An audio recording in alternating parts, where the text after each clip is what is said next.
evening, everyone. It is truly an honor to welcome you all to TEDxYouth at Martiniere Girls College. My name is Yashasvi Saraf, and I have the privilege of serving as the college captain of this institution in the previous term in 2025 itself. I stand before you today as the license for this event was secured during my tenure over 6 months ago, a testament to the time, commitment, and preparation behind this event.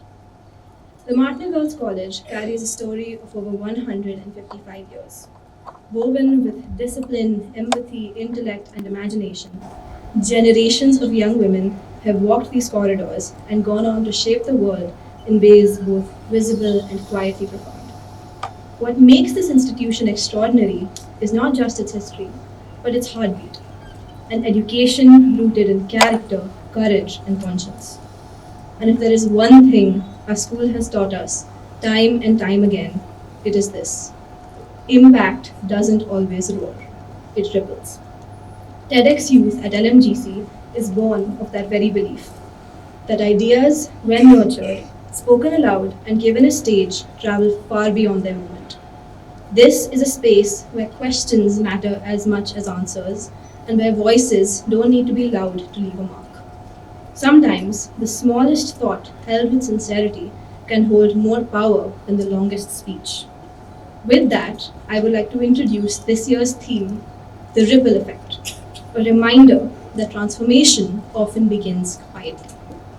This evening, we are deeply privileged to host speakers whose journeys reflect purpose, dedication, and service. Ms. Prakshi Saha, a change maker shaping national conversations on women's health, policy, and civic engagement with remarkable courage and clarity. Ma'am, I would request you to please come to the stage to accept a token of our appreciation presented by our lead organizer, Elisa Malhotra.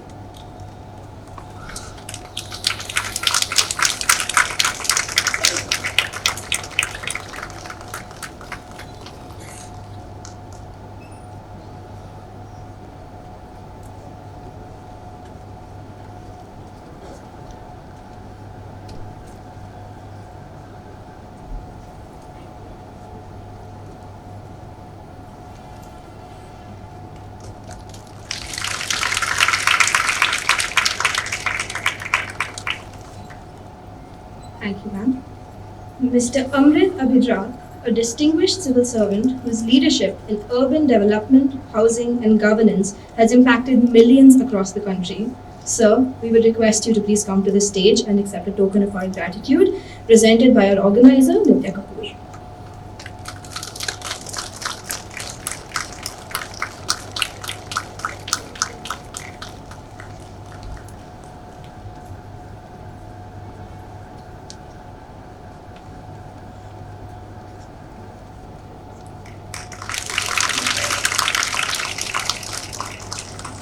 Thank you, sir. Ms. Divya Mukand, whose work across South Asia has strengthened girls' rights and transformed communities through advocacy and development. Ma'am, may we request you to please accept a token of our gratitude by organizer Vidushi Tandon.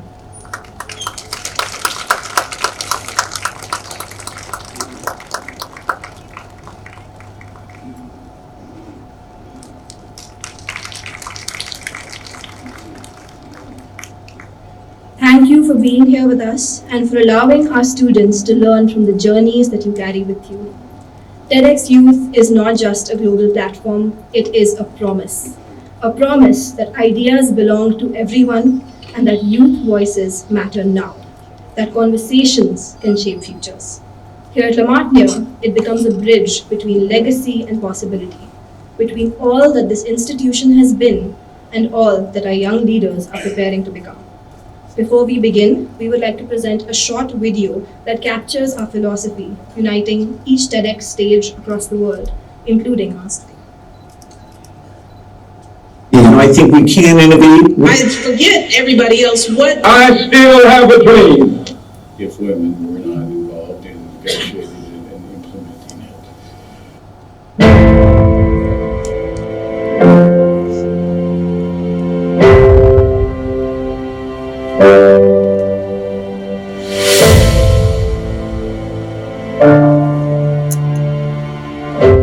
Yeah, so the era we've come to is sort of the vision that computing was expensive and it basically became free. That era.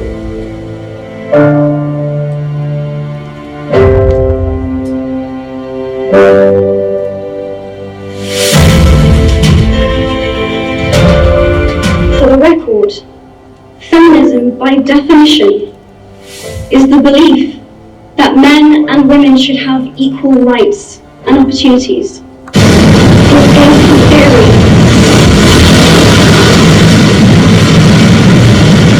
Runner to become the next mayor of New York City this November.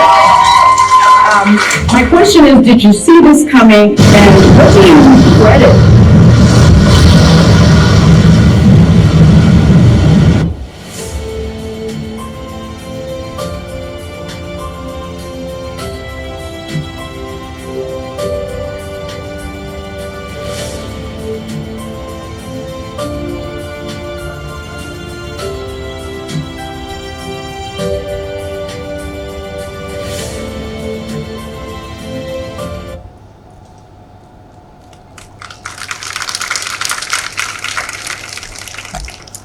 Thank you. With that, it is my pleasure to officially open TEDxYouth at Martiniere Girls College 2025. I will now be handing over the proceedings to our lead organizer, Alyssa Mehrotra.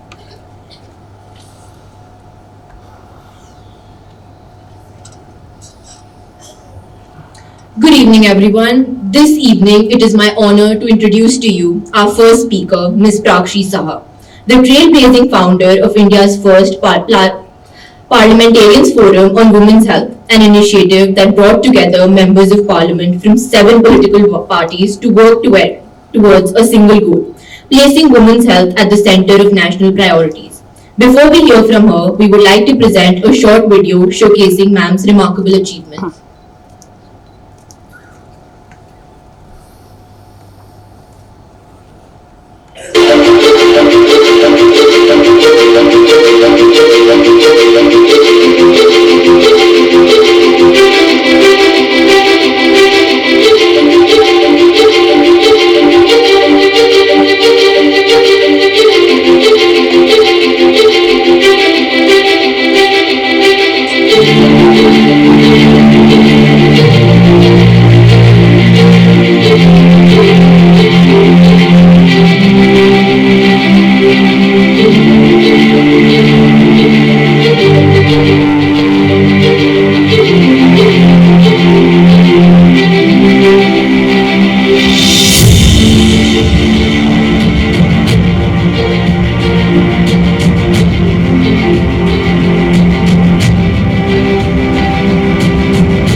Thank you so much, ma'am, for being with us today. We therefore are most grateful to welcome a woman who has reshaped the national conversation on women's health, not with noise, but with unwavering conviction. A woman who believed change shouldn't wait for permission and proved it. I invite ma'am to grace the stage and share her thoughts with us.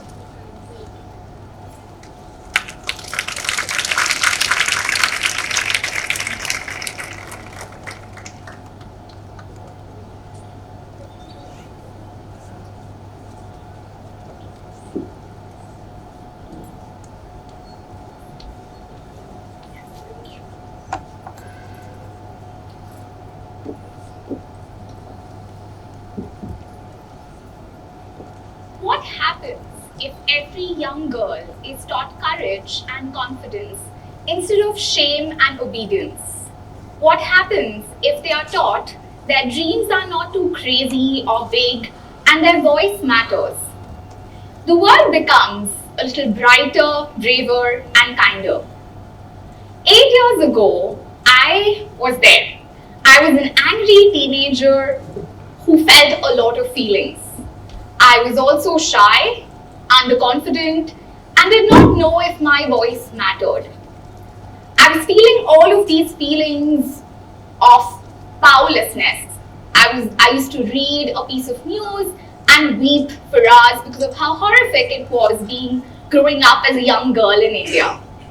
But I was not sure if all of these things that I had to say, there would be someone willing to listen. So one fine day in 2017, I did something that changed the trajectory of my life. I set up an anonymous blog and hit the publish button on a piece which should be displayed somewhere here. And why anonymous, if you must ask, is because I wasn't sure that I was a good writer. I was afraid that I'll be judged by my peers. And I wasn't even sure that 5 people would read it. Except 500 people did. And I kept writing. Not because I was a great writer, but writing became my medium to express all of the things that I was feeling, my rage, my grief, my helplessness, and I was writing across various digital media platforms. Can we go to the next slide? Yeah, that's the first piece I wrote in August 2017. Can we go to the next slide? And then I was writing in various media platforms. Next slide. And before I even got out of school, I featured across these media platforms that I grew up watching and reading. As this teenage activist, I did not even know what activist meant probably back then. But it was that one small moment of courage that created ripple effect in my life. I went to law school because I thought being a lawyer would probably be my way to change the world. The opposite happened. I did not end up practicing as a lawyer. But at 19, I started an online petition. You can go to the next slide. And a lot of people asked me, what even happens through these online petitions? I mean, do people really care? I didn't know. I did take a chance on this random idea I had, and I really cared about that idea, and I wanted people to listen to me. And the internet and digital medium became the only way I could express that. I started an online petition for menstrual waste management for my city corporation. Very small impact. But I cared about that issue. And 6 months later, not 100, not 1,000, not even 10,000, 80,000 people signed that petition. And my city mayor actually called me for a meeting and said, I want to hear your idea. And for 19-year-old me, that seemed like the craziest thing happening to me. But it did. Over the next several months, I had stakeholder consultations with everyone at the Calcutta Municipal Corporation, trying to explain to them why my idea made sense. And then COVID happened, and people were stuck, roads were blocked, and of course, what gets exacerbated often was women's health. Women did not have access to period products, so the next thing which I did was I fundraised and bought period products for 200 sex workers in Calcutta, in Sonagachi, which is Asia's largest sex workers district. Can we go to the next slide? Next slide. And that's from the distribution drive. And what followed over the next few years is I started my non-profit when I was 19. And I picked that one issue which I cared the most about, and that is women's health and women's bodies. Because I grew up with so much shame and misinformation about my body. I went to a school in an urban city, and yet I was so uninformed. I would miss school every time I would get my periods because I was so ashamed. That is that one problem I wanted to fix. Over the next 5 years, I took workshops with young girls and women across 3 cities and engaged with over 2,000 women and girls. This year, I launched what is India's first Parliamentarians forum on women's health. because 2,000 people was not enough for me. I wanted women's health to be the most important thing that was making the loudest noise. And the way I could think of doing that was to include policymakers and political leaders. And so I did that. I gathered 10 members of parliament from 7 political parties across 6 states who pledged to talk about women's health in every session of parliament and to prioritize women's health. That seemed like a crazy idea 2 years ago when I had it, and everyone said, do politicians even care about women's health or something as particular as sexual and reproductive health? And I said, let's see. So all that I did over the years was to take a chance, to literally be as delusional as I could be. I have been the youngest person in every room I have walked into. I have not been taken seriously in a lot of those rooms, and that's okay. But I kept saying what I had to say. And then 10 MPs did hear me.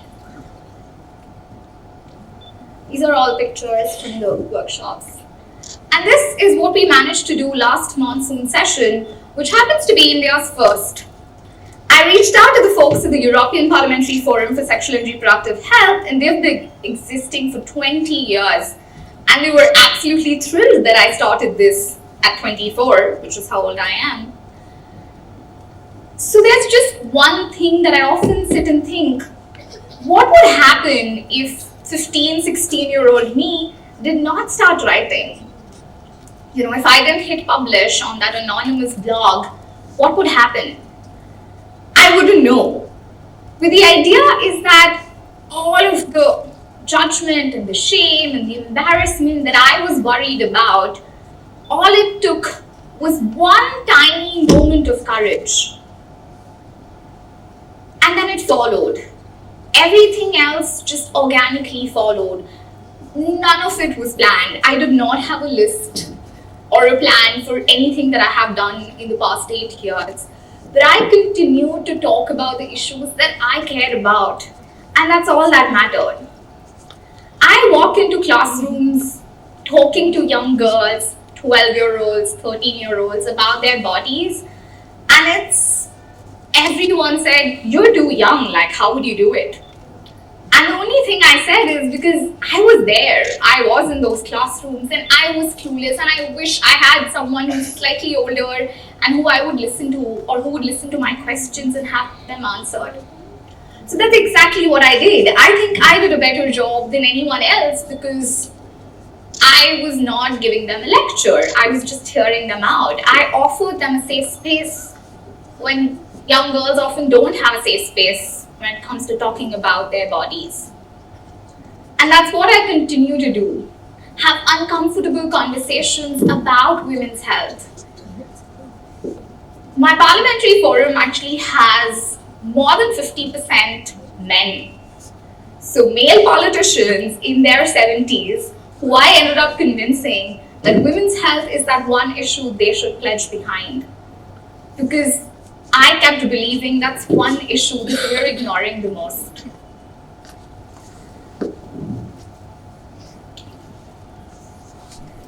That's a few of the MPs who are part of the forum.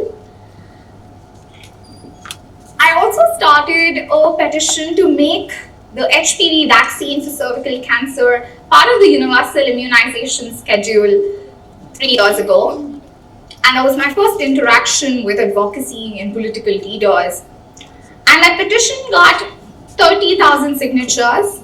It was endorsed by 4 MPs, and we submitted it to the Ministry of Health. And they're actually just coming up with a policy to introduce the HPV vaccine, and a lot of state governments have already done it.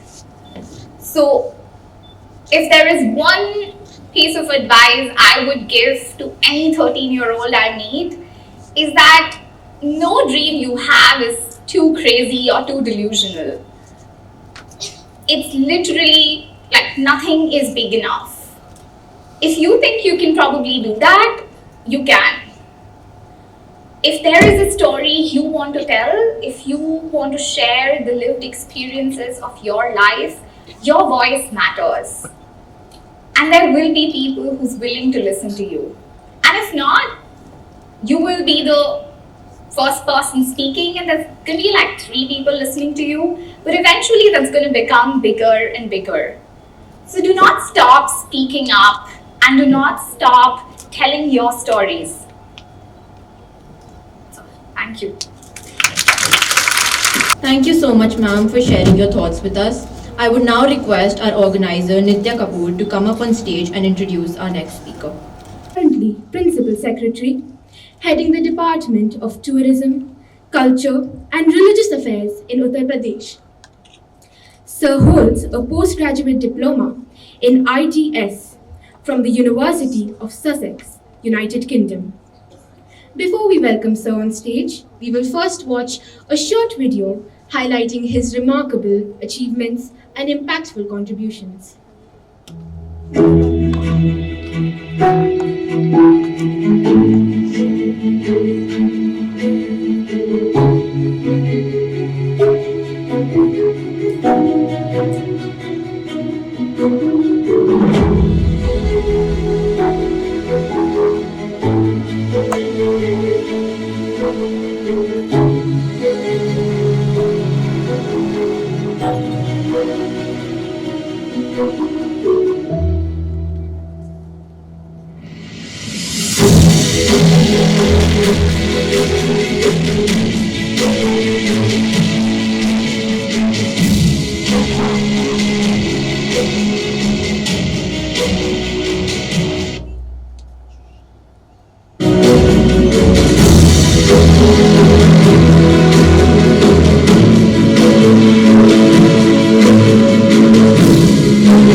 It is an honor to invite Mr. Amrit Abhijat, under whose guidance the Ministry of Urban Development, Urban Employment and Poverty Revolution Department has implemented extensive technological solutions for maintaining cleanliness during the Mahakumbh in 2025. Sir also played a key role in implementing the Pradhan Mantri Awas Yojana, a flagship program for supporting affordable housing for families. I invite Sir to grace the stage and share his insights with us. Good evening, everybody. Today I'm going to speak on the role of public service in nation making. Jeffrey Archer, a very famous author, once said that there is no greater calling than public service. I quite believe, having spent 30 years in service, that this couldn't be more than true. As a young kid, when I started off after finishing my education, I had this option of joining the public service, which I did. And with a lot of commitment, curiosity, and keenness to serve the people of this country, I started off as a young probationer in a district. Through the various experiences of 30 years, I did a lot of managerial postings as magistrate, as chief development officer, district collector, and magistrate in about 8-9 districts, holding charges of municipal corporations, various other corporations, looking at joint secretaries post in Government of India, as principal secretary here in technical education, election, so on and so forth. During these 30 years, I got this opportunity of working in areas of law and order, primarily in the districts, managing elections, health, education systems in vocational and technical education, particularly looking at horticulture, agriculture, culture. So there is a vast area of things a public service servant will get an opportunity. Any bureaucrat worth his salt would probably be spending a lot of time in various departments.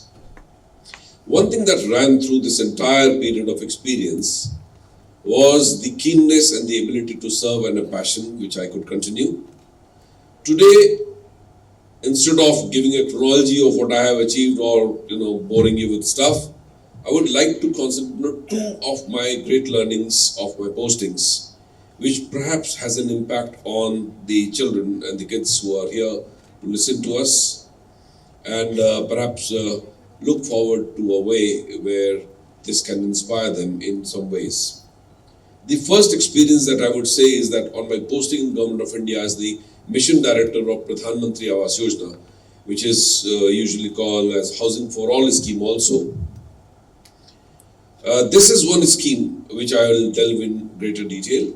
The other experience that I would narrate is the very recently conducted Kumbh of 2025, which is perhaps the largest congregation of mankind anywhere on earth, and the lessons that I draw from these. Beginning with PMAY, Pradhan Mantri Awas Yojana, it's famously called. When I joined the Government of India, we had just embarked on this program, and Honorable Prime Minister had given a clarion call that we would be making 1.2 crore houses. That's roughly 12 million houses. Previous to this, any successful program on housing had achieved about 10 lakh houses in 10 years, particularly in the period that just preceded 2004 to 14. So a target of 1.2 crore houses just seemed too humongous.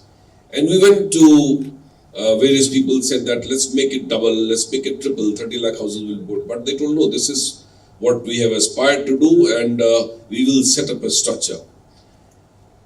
As I speak today, we have done 1.3 crore houses in the country during the period of 2016 to 2024. But it is not the numbers really. Perhaps there could be people who could aspire more. There is a PMY2 also happening as I speak. But what is more important is the experience having got it done. I'll just give you some key facts. There were 30 data points that needed to be filled in a PMAY form for any person who is aspiring to get a house. 30 data points multiplied into 1.2 crores would be how much? Every house had 5 photographs because, as Honorable Prime Minister is very clear with Digital India, that we have to track the movement of progress. Every house had 5 photographs as it was getting built. So that's about 5 crore documentation of photograph itself. You create a structure in which all the 545 districts or plus will be tied down to one. You create a structure where bankers, the stakeholders, the beneficiary, the Government of India and the state government get tied up with a scheme where the implementation will be seen from the plinth foundation level to the completion and how it brings about a change. So these are some statistics of technology merging in, of aspirations merging in, of efforts, because it was not something that the Government of India was the only body which was paying it. It was the state government, it was the beneficiary, it was the bank. So arrange the finances in a manner that it works out like a well-oiled eel. But this is not the story really. The story is that the PMAY could change the lives of people. I'll just narrate a few experiences. See, once I've just told these experiences, you will see what really... I went to Nagaland. There's a girl who got a house. They did not. They used to stay in some shanty accommodation. That girl got a house, got a room. She completed medicine. She became a doctor. There was a Gujarati lady whom I personally interacted in Surat. Had no husband, a small boy. They had a workshop-like structure. Once the house was made, in the morning daytime, she made a self-help group. 4 or 5 women got together, started making papad and tilori is called there. And in the overnight, in the night time, it used to serve as their bedroom. And that lady became an entrepreneur, earning enough not only for herself, but also for her son and for the entire group. There was this family in Madras, Chennai, with 3 brothers, got 3 PMAY residences, and actually I had gone to inquire that how come a series of houses being given in one area. So these 3 brothers opened up an entire network of housing to the extent that they could not only solve their problems, but they started teaching other people what fisheries is about because they had a room which they could use and a rooftop which they could use as PMAY. So it is not PMAY, the housing alone, but how it gives access to opportunities. It is not a housing program, but it is a mission which enables people to transform their lives, to get access to opportunities, to make something great in life. One very important aspect of the PMAY scheme was that almost all the houses, because that was a mandatory condition, but there could be people who choose not to get married and still get a house because eligibility is there. All the houses were in the name of the women of the women owner. So it not only was given to women, but women actually then became asset owners. And women do not really get assets in the typical household. So it is not only the holding of the asset, but their inheritance apparatus changed. The way they inherit property was fundamentally changed because they were now the owners of the property and not co-owners dependent on their poor husbands. So that fundamentally transformed the way the women used to interact with their children, interact with their own household and in the larger scheme of family. Another important change it brought about was that it made a huge impact, the E&Y survey says, a huge impact on the educational status and the health status of women within the household. So PMAY was a scheme which we could derive an architecture of how to change the lives of people. And another very important fact about this mission was it did not ask for your caste, did not ask for the region, did not ask for your language, did not ask for your category.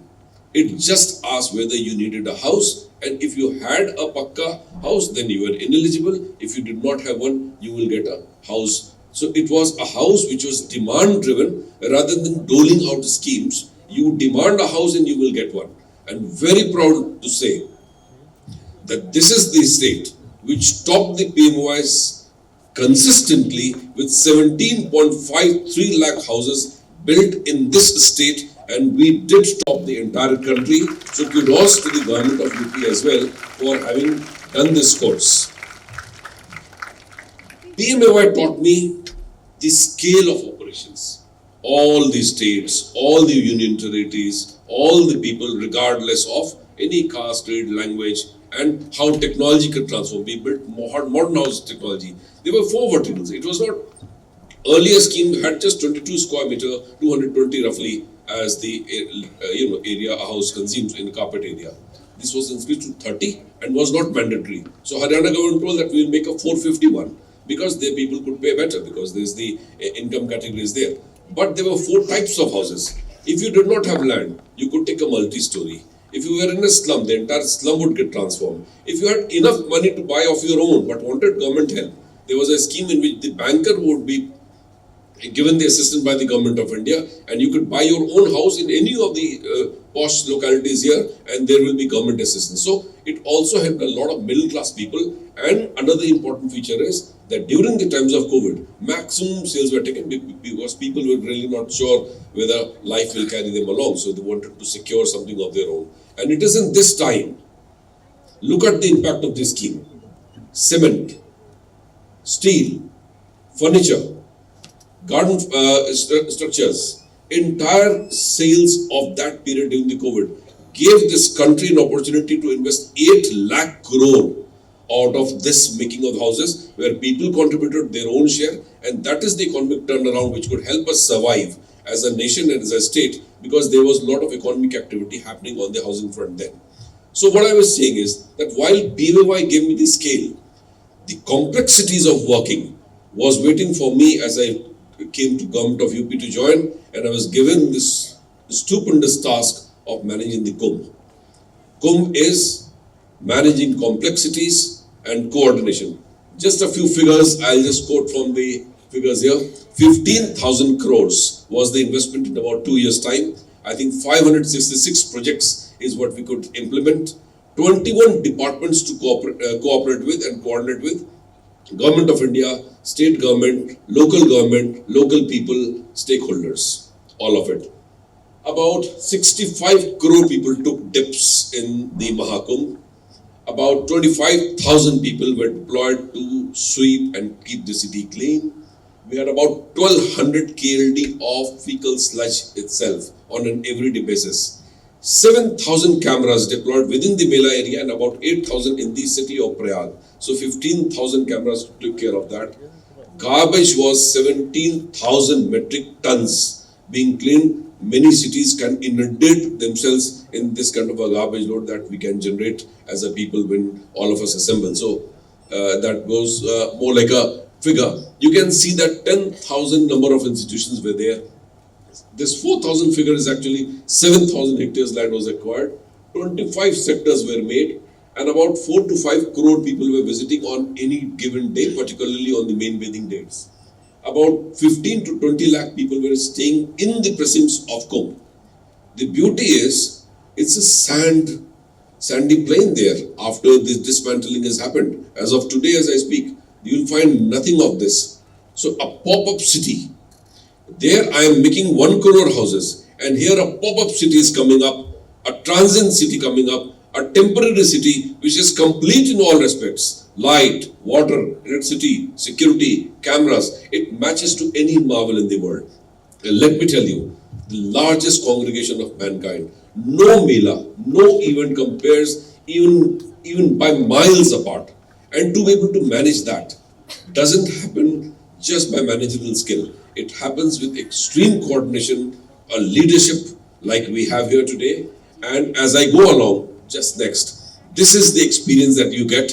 And in this Kumbh, what is startling is no caste, no creed, no sect, one road, one river, the Sangam, and one date, one timing. Just imagine the feeling how faith can overcome everything, how a desire to promote and do a Mela which is not paralleled in history to be able to cater to that kind of traffic.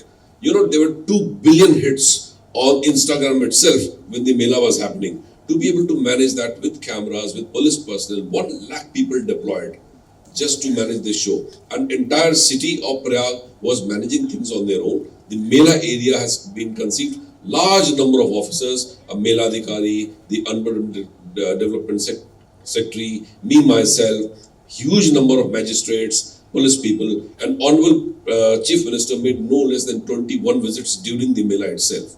So you can imagine the kind of coordination that we had to do with railways, civil aviation, highways, food department, police department. So this is the kind of coordination that we could achieve, and this was done in 2 years' time. You can see what Prayag really got. This is the highway, the roundels next. This is the rejuvenation of Ghats, which is a permanent unit now. Next, the urban aesthetics, that was, the city was decorated with various, the digital experience, because all of it was digitally managed, because we could see movements. No incident happened where a woman was, subjected to an untoward incident or anything like that. Whatever happened was managed within seconds. Reporting was so proper that people had 92% success rate, and 26 institutions of the nature of Stanford, Harvard, and others have studied how to manage this kind of an incident. Coming to comparing these two, I see that while PMAY was scale, this is more creativity, more coordination. PMAY was something that can be taken away, but this is an experience which has no parallel. So coming to the learnings that I had was that in public service, the scale is so important. If I were to become a builder today, I'll make 10, 20, 30, 50 maybe plush residences. But here we are dealing with 1.2 crore. The scale is so huge. If I was an event manager, maybe I'll manage 5,000, 10,000, 50,000 people. Managing 50, 65 crore people, 1 lakh people to report to and to work with as a team. Transporters, mobility, you name it, and it was there from management point of view. So I come to the next point. The number one learning is the scale of operation in public service is unparalleled. Number two is the scope. I'm a planner here. Tomorrow I'm an engineer. I'm looking at heritage. I go to sit with a Sadhu Baba who is not very happy with us. Convince him. There is a lady who is lost. and you can't speak to her. She's speaking a language you don't know. And then to be able to coordinate that she is able to find a child. That is absolutely amazing. A lady is insisting on saying that I will take 7 dips today and coming around each time, and then you have to manage her because she is all alone. A person coming here with just nothing, 3 दिन मुझे यहाँ रहना है, कुछ नहीं करना है. That is the kind of thing. A lady coming up to me and saying कि अब तक हमने जिंदगी में सिर्फ घर दूसरों के लिए बनाए, आपने आपके स्कीम की वजह से हमें अपना घर मिला. These are the kind of changes that you have. So I come to my third point, this significance. This significance of what we are doing in public service is that come what you may, the contribution that you make to the society, the change that you are able to make with one house given, with one event managed properly in the nature of Kumbh or any other large event, is something that signifies a lot of tears that the people have to struggle to get a house, to be able to contribute to their dreams, and come what may, if they are able to do something better and improve their lives. You have touched upon a lot, because it is this mission, it is these actions that probably makes one very certain that public service is the kind of service that one needs to take in order to make a change. I come to the fourth component, is satisfaction. My satisfaction is, as I sleep with a clear conscience today, I am satisfied that I could change the lives of many, many people. I could change the structures within the government and create systems to create events like this and to manage a housing program as big as this. Third is that I could perhaps become a scratch, or I could contribute something to the growth of this nation for which we work here. My advice to you people is that my principal used to say in the school, he used to quote Abraham Lincoln, that you should be proud of the place that you live in, but you should so live that the place is proud of you. This institution offers you that opportunity to be able to make a great change in the lives of people. As we stand here on the cusp of a changing nation, as we stand here in the nation's transformation, you are the kind of people who will lead from the front. And you are the people that India, a developed India of 2047, is largely based on, because your leadership will determine that you are the driving force for a nation which has changed the India that it will be. Thank you very much. Thank you so much, sir, for your valuable insights. I would now like to invite Vidushi Tandon, the organizer, to take over from here.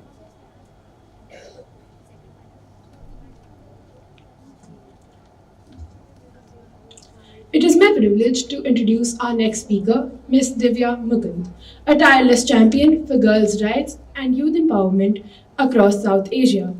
Before we hear from her, we would like to present a short video highlighting ma'am's extraordinary journey.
Honored to welcome a woman who has spent over 2 decades transforming lives through steadfast partnership and strategic action, from leading regional movements like with Girls Not Brides to driving change at the Girls First Fund. She has worked tirelessly to end child marriage and help every girl realize her full potential. I invite ma'am on stage to grace and share her insights. Thank you so much.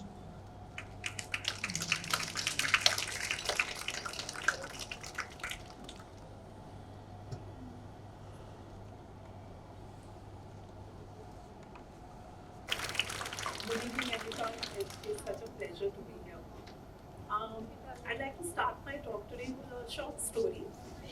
There was once a young man who aspired to be the most learned man in the entire world. And so accordingly, he went to a lot of different places, he accumulated a lot of degrees, he read a lot of books, and he went around the world talking about all the wisdom that he had acquired. Until one day, he met another person who told him, you can't really be the most learned person in the world until you learn the art of Zen. And to do that, you must go to the Zen master who lives high up in the mountains. The young man thought, yes, I must add this to my bouquet of knowledge. And so he went huffing and puffing up the steep mountain, and he met the Zen master on the top. And since he was really tired, he said, Zen master, I really want to speak to you. Zen master asked him, you look really tired, would you like a cup of tea? Yes, Zen master, that would be great, but I really have something very urgent to say to you. And even as the Zen master started making the tea, the young man started talking about all the degrees that he had accumulated. So Zen master, I already have this and this, but I believe I have to learn the art of Zen. So I've already read up this much. I think if I just do a little bit, if you can just tell me a little bit more, I think in so many days I should be able to complete my knowledge of Zen. And as he was talking, he suddenly noticed that the Zen master had started pouring the tea, and the tea slowly filled the cup, and it spilled over into the saucer, and from the saucer it was now going to spill over onto the table. And so, unable to contain himself, the young man said, stop, Zen master, the tea is going to overflow. The Zen master paused, looked at him and said, yes, and just like this cup of tea, unless you learn to empty your own cup, you won't be able to receive any new knowledge. So good evening. I am here today to share with you some of the experiences and amazing experiences that I have had with women across my life who have inspired me to empty my cup of tea and who through their action have created ripples in my life. The very first ripple I'd like to talk about is of a woman who used to teach in the Martiniere Girls College, which also happens to be my alma mater, Miss Chandra Cornelius, Gandhi Corner. And it was this experience at the Gandhi Corner that exposed me and multiple girls to our first taste of voluntary work. Whenever there was a humanitarian disaster, we would teach young kids from a nearby slum. And this was long before volunteering work was seen as something that you'd write on your CV or that you would put in your college application. And it was this experience which really taught me the joy of giving without expecting compensation or without expecting any recognition. And also made it come true to me that every little action counts somewhere. The next triple I'd like to talk about is when I had started my professional working journey. I was working in Western Rajasthan with an organization called Urmul Setu Sansthan. And here we were trying to build the resilience of communities that were living in desert areas. It being a drought-prone area, our project looked at construction of rainwater harvesting structures, looking at fodder plots, looking at better horticultural practices. But the project also had one very important aim, and that was to increase women's agency. And by agency, I simply mean women's capacity and ability to take decisions for themselves in their own lives. And it was in this experience that I came across an amazing couple, Omi and Niku, which taught me something in my own life. I'd like to show you a small slice of their life and some of the changes that they were able to bring in their lives through this project.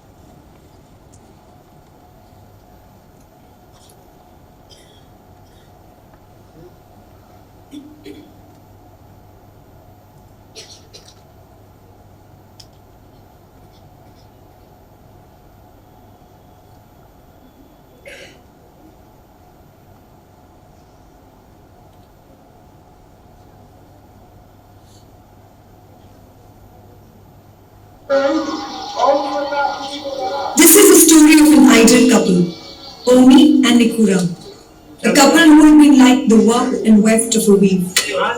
While rest of the men in the village are busy having big-time fun, Niku has been acting as a tremendous support for Omi to become the undisputed leader of the women's group and also a Kisan Sahayak.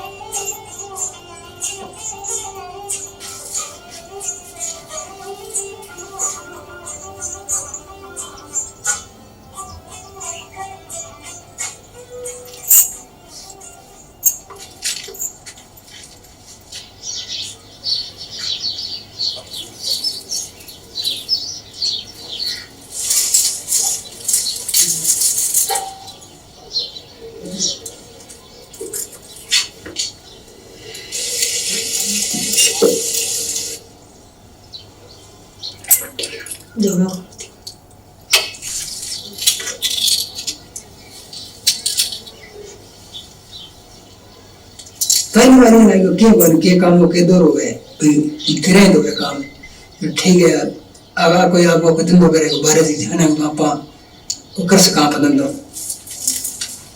पहली बार निकली से दिया जाने खटरे से खट सोच खटापन खानो मिल सी भाई पहली बार जवान की तो ये मन में वही अब बस जवान खटैया कौन में आपने अब बीकानेर जाओ तो ये खटरे से पहले लोन कर जानो देख ली कौन जाइस तो और फिर जाती तो एक लीन कौन सगा के ले जाती अब फिर जानो देख ली उठ जावा लोन कर जानो देख ली उठ जावा बीकानेर जानो देख ली उठ जाओ यहाँ बैग कौन भैया अपन खड़े डरला सी अपन बस उठे उठा कोनी अपन कद टिकट पुगा सी गागे पीछे उतार दे सी अब डर कोनी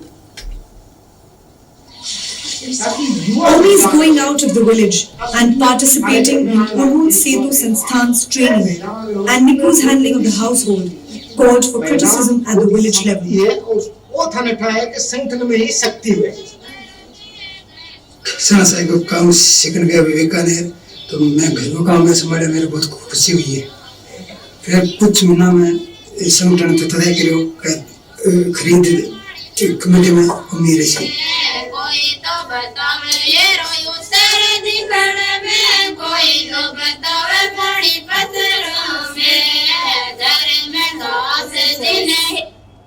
Thank you so much. At the end, people would say, your wife goes here and there, can't you control her? And what I realized was that it was this going here and there that had truly made her educated. This story took place more than 20 years ago, but even then, reflecting on it, I realized that Omi and Niku had managed to do something magical. They had managed to subvert a norm which I had seen growing up in the urban city of Lucknow and which I see even today, which is women bearing the brunt of managing their houses, often at the cost of their own professional and personal growth. And for me, Omi's journey really made my LSD quotient come alive for me, which I defined for myself as loving myself, having self-respect for myself, and discovering new paths. And I realized that any partner that I would choose in my life would have to be someone, therefore, that would support me in my areas of growth. The next triple is from this year, when I was privileged to visit a computer center that's running in the district of Giridih. Giridih in Jharkhand is one of the most backward districts of our country as categorized by the government of India. And it was here that I came across Nupur, Pooja, Rupali and their friends who are running a tech center for girls in their community. They come from a context where the computer in the school is only meant to be seen, not touched. If there does happen to be a device at home, it's used by their brothers. They aren't allowed to use it. And it's this lure and this hunger for learning that made them set up this computer center. But this center is not just a place where girls are learning how to use computers or to learn basic concepts of how to make a circuit, how to make a kaleidoscope or other concepts of science. It's slowly becoming a safe space for girls to also talk about their dreams, their aspirations, to recognize that in order to make these choices, they will have to start building relationships of trust with their parents so that they're able to grow their own journeys. But this transformation in the lives of Nukur, Pooja, Rupali and their friends didn't happen automatically. They came into contact with an organization called FAT, or Feminist Approach to Technology, and they had to undergo a 1.5-year-long training period for them to be equipped to run the center. And this meant, very importantly, that they had to negotiate within their home with their parents to allow them to go and stay for up to 3 months in places as far away as Manali up in the mountains and even Lucknow. They said that initially we were really scared when we went to these places. we would cry at night. But slowly when we started experiencing new cultures, ate new kinds of foods, made new friends, we lost our fear. But one of the most important challenges and achievements that they quote today is the fact that they traveled alone. They took buses, trains, cabs, and they went from their homes to these training centers all by themselves. They are now slowly inspiring other girls in other districts of Jharkhand to also enroll in this program so that they can get trained and start tech centers of their own in their respective districts. The fact that they have been able to garner a lot of respect in their community is also obvious from the fact that they are today invited by local colleges to take sessions on good touch and bad touch with college students, which are a mix of boys and girls. So the next triple I'd like to talk about is one that is created by women and girls that we may never meet in our life, but that have a far-reaching impact on our lives. I think many of us here must be aware about the long struggle of Bhavri Devi for justice. But that struggle catalyzed for all of us sitting here today for the first time in India something called the Vishakha Guidelines in 1997, which was basically guidelines to protect women against sexual harassment in the workplace. I had the privilege of being involved in one such initiative when in 2020, the Government of India decided to amend the minimum age of marriage of girls from 18 to 21. Now, on the face of it, this seems like a really progressive move because I'm sure all of us can agree that it's in girls' favor if they marry later rather than sooner. But when we started speaking to a number of girls in different parts of our vast country, we heard a lot of different perspectives and voices. Girls said, yes, this might be a good move for us to negotiate with our parents so that we can delay our marriage and at least complete our graduation. But to be honest, our lives are a little bit like the tracks of a train. The two tracks only collide when we choose somebody against the wishes of our parents. In other cases, if our parents have arranged our marriages, nobody is really going to lift a finger. And we are also very aware of the fact that almost from early childhood that we are like a burden to our parents. And so maybe if our parents have to wait till the age of 21, who knows, they might never let us be born. Girls also said that if we are full considered adults at the age of 18, we can vote, we can open a bank account, we can drive, get a driving license, then why do you want to tamper this minimum age of marriage? Instead, why don't you invest in our education and in giving us decent employment, and we will be able to negotiate when, where, how, and even if we want to get married. The Government of India heard these 2,500 voices that came from 20 states of India, and as of now, the Act remains unchanged. I'd like to pause here and invite all of you to just fold your arms, please, just naturally. And just notice which arm is coming on top of, like, which arm is above and which arm is below. And now unfold your arms. And fold them again in a way that the arm which was earlier on top should now be below. And does that feel maybe if not uncomfortable, but a little like not our default mode, right? It's a little bit stepping outside our comfort zone. And we all know this intellectually, that learning anything new takes us out of our comfort zone. But one of the most important lessons for me has been that in order for me to navigate new learning spaces and challenges, one of the most important things that has held me in good stead is the sisterhood that I have received from various women in my life. And here I'd like to mention two special women. One is my mother. My mother was a full-time teacher. She ran the house. And growing up, I never realized this, but she gave me the privilege of having the right to play and the right to learn without the burden of any household chores. And today when I meet scores of girls who tell me that they have to do so many household chores at home that it impacts their ability to continue with school or to get into employment, I realize how privileged I was. At a time when body shaming and body positivity were phrases that we had never heard, but that we felt because as a gawky teenager with awkward puppy fat and acne-ridden skin, I always found real support and strength when she would look at me and say, "Oh, you're looking so beautiful."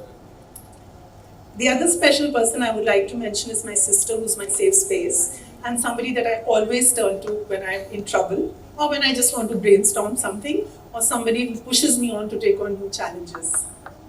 And of course, then there are those sisters that are not in our family, but that we choose as we navigate our lives. And trust me, it's magical. It's better than going to any spa, any amount of money that you would spend in your life. So do find your sisterhood.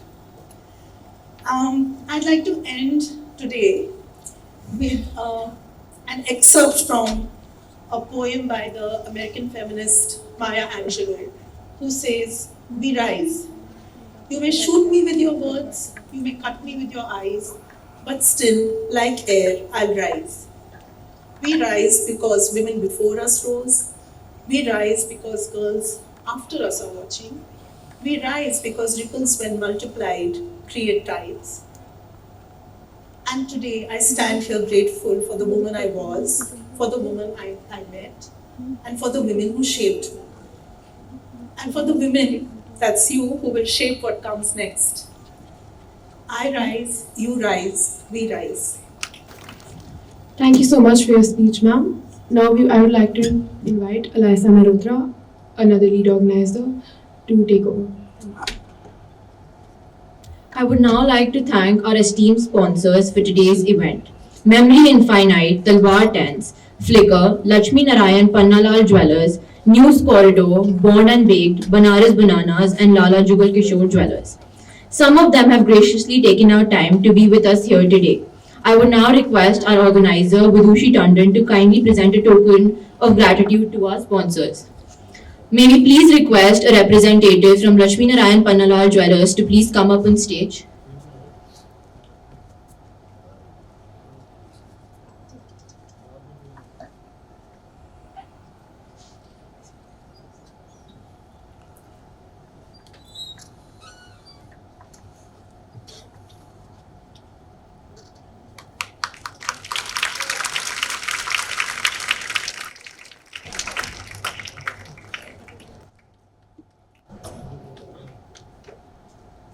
Thank you so much, sir.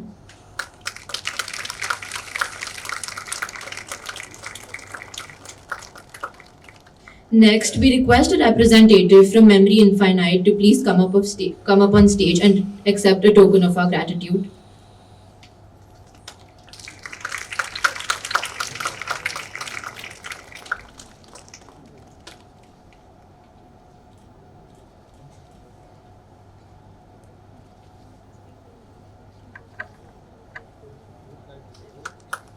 Thank you so much, sir.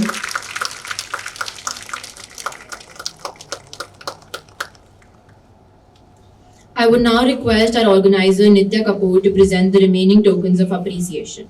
May we now request a representative from News Corridor to kindly come up on stage and accept a token of our gratitude.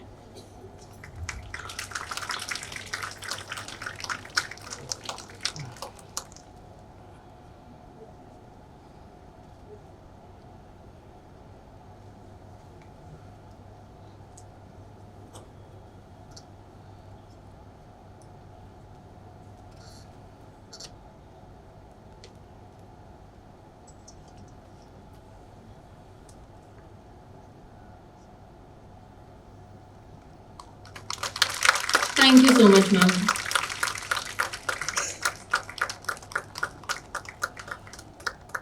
I would now request Mr. Gurjeet Chhabra to come up on stage and receive a token of our appreciation.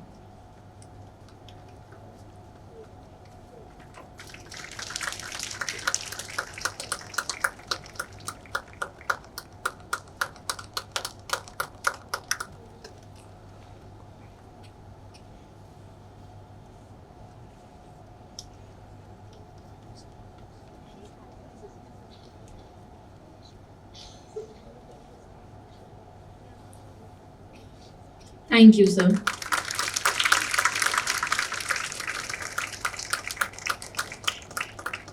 To all our sponsors, thank you once again for your constant support and generosity. Your contribution has truly made this event possible.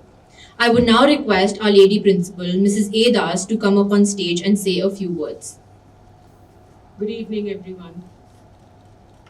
This evening has been truly memorable on so many counts, especially having three wonderful speakers.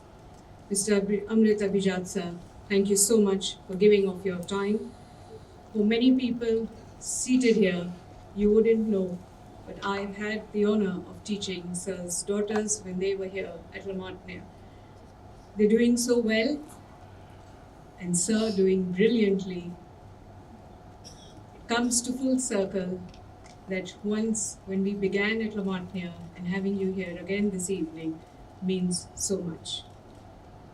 To Miss Mukan, who is an alumni of this institution and began her speech with how she was influenced by our very own Gandhi Corner. Again, life comes full circle. And Miss Saha, to you, when I read about you, I thought this is what I want every girl at Martiniere to be able to do. So to all three of you, thank you for giving of your time. Thank you to Ms. Saha and Ms. Mukan for coming in from Delhi. It truly means a lot to have you here at Martiniere Girls, and to the girls and staff of Martiniere. I think one thing that we often underestimate is the ripple effect. Each one of us has this power, or what I may call a superpower, to help anyone and everyone that comes in our life's journey. And if we are able to do that, encourage each other, support each other, I'm sure that that effect will last not just in our homes and families, but in the city of Lucknow, in the country, and in the world over. So this evening, let us take back this very, very important power that each one of us carries, the ripple effect. And as our speakers have delved into it and how they have caused huge ripple effects in our society, may we be able to cause small ones but will have very lasting effects throughout humanity. This evening wouldn't be possible without a large team working together. Last year, I remember speaking to Yashasvi and Lavanya, our then head girl and vice head girl, and telling them how sad I felt that we aren't able to get TEDxYouth back at Martiniere.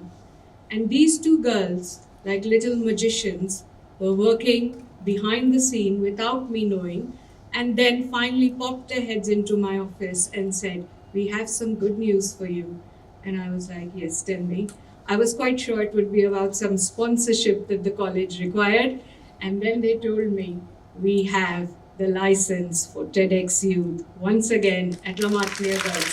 So could I please ask Yashasvi and Lavanya to run up on stage? Come up, girls. Thank you to both these girls who truly heard me and followed through, making this evening possible for all of us here at Martiniere Girls. It isn't easy to get a license for a school, and these two girls worked their magic. Thank you to both of you. Thank you very much. We have some schools here, children here with their escort teachers. Thank you to the principals, to the teachers who sent you, brought you. We are truly honored that you've been able to hear what our speakers had to say, and I hope you'll take back to your schools something positive you've learned this evening. To all guests here, thank you very much for being here with us. To every member of staff, your support and giving of your best, letting the girls do everything under your leadership and your guidance creates for evenings like these.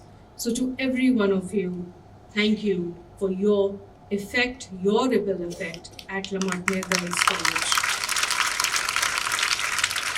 Our estate managers and our very silent workers, our support staff, thank you for everything that you do, for all this setup day in and day out. I know it's not easy, but thank you. To all our girls from media, graphics, photography and tech, I was telling our speakers, the girls of Martiniere don't depend on any outsider. They do it all, and they truly do it very, very well. Thank you very much, students. To the team of 3 girls, Alaisa Mehrotra, Nitya Kapoor and Vidushi Tandon, may I have you 3 girls on stage.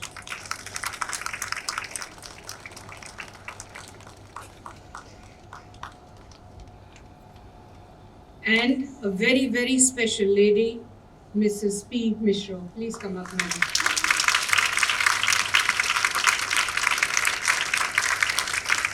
It was less than a month ago when I called on Miss Mishra and I told her, ma'am, you have to take on and be the lead for TEDxYouth. She just stared at me. She was very lost. I said, I'm there, but you will take the lead. And I cannot tell you what a blessing she has been working with these 3 girls, transformed our stage overnight to look like this, to create this beautiful setup, ensuring our guests were looked after and taken care of. Girls, you've done an amazing job. Thank you, ma'am. Thank you, girls. Thank you, everyone, for being here at Martiniere, former members of staff. All of you, thank you for being with us. Please join us for a cup of tea and let us remember each one of us has the power to make a change, even though the smallest of change, but a positive change and create a ripple effect. Thank you.